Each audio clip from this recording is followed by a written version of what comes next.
Daniels, LSU quarterback. Jayden Daniels is playing potential first round pick football right now. Like, it's unreal. It's more than just running the ball. Now, this game, he used his legs more, at least early on, than he did in the previous games.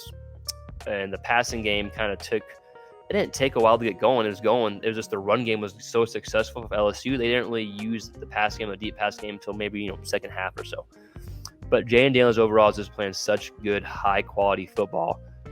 He's probably arguably the best quarterback in the SEC. And we're gonna get into that topic at the end of the show, essentially. But Jayden Daniels is arguably the best quarterback in the SEC right now. All right, so against Mizzou, and they're able to come back and beat Mizzou by 10, I think, thanks to a pick 6 at the end, 10 or 9, whatever it was.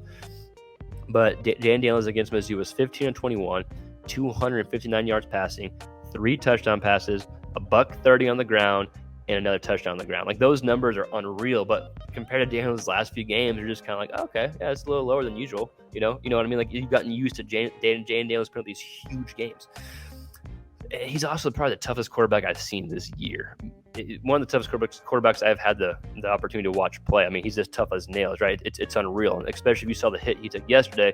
I don't know the exact bruise or kind of he wasn't injured because he came back in, but I don't know the exact details of the hit he took, but it looked like a ribs. That's what they were kind of talking about in the broadcast.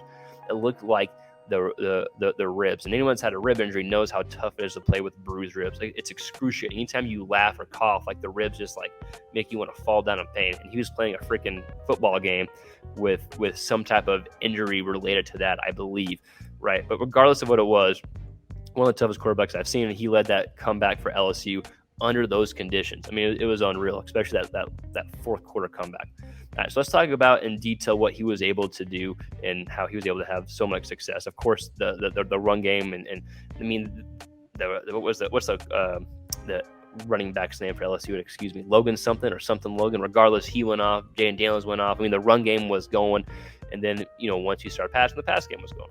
And they lived in the majority. They lived in the middle of the field. The majority of all their yards came in the middle of the field, passing, running. I mean, it always looked like there was no safety. It looked like the backers always cleared, and they was able to have a lane running or throwing, right? Out of Jayden Daniels' 259 yards passing, he had a $186 throwing middle of the field or between the numbers. He was 10 of 12, so of his 15 completions, 10 of them came between the numbers, middle of the field. And it's just a great example of taking what Mizzou gave him. Mizzou gave him the middle of the field. He was like, sweet, no big deal. I'm going to take this every freaking play. Like, middle of the field, you prefer that as a quarterback. It can be tough at times if there's like a lot of traffic, but the throw's a lot closer, middle of the field, right? Now, he had some deep throws still, but he lived in the middle of the field. And then the biggest takeaway, I think, for Daniels is overall this season is just his accuracy. He's as accurate as any quarterback, if not every quarterback in freaking college football right now. I don't know if he's the most accurate quarterback or not. I don't have those stats, but he's got to be up there. There are a few drops as well, too, by his stud receivers. So he could have very well easily been 17-21, 18-21. I can't remember if there was 2 or 3, but there were several drops as well. So the numbers could have been even better.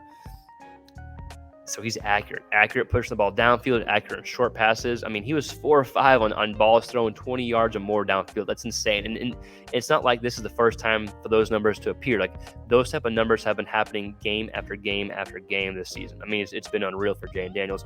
And it's not like the other throws are a bunch of screens. Like, he only had 1 pass behind the line of scrimmage. You heard me talk about some of these other quarterbacks that had, 9 passes behind line of scrimmage, 6 passes behind line of scrimmage. Well, not Jayden Daniels. He had 1 pass behind line of scrimmage. The rest were downfield, with 4 of those passes being 20 yards or more. And he's freaking 15-21, should have been 17, 18, and 21.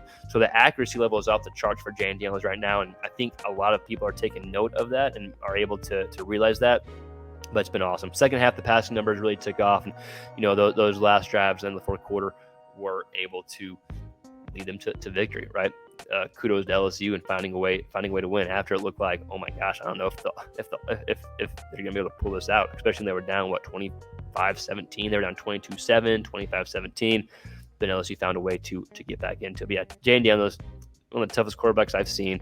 The accuracy is off the charts, and it's not just short type throws. He's throwing the ball deep, and he's got several NFL receivers to be on the other end of that. Let's talk some Brady Cook too, from the Mizzou quarterback.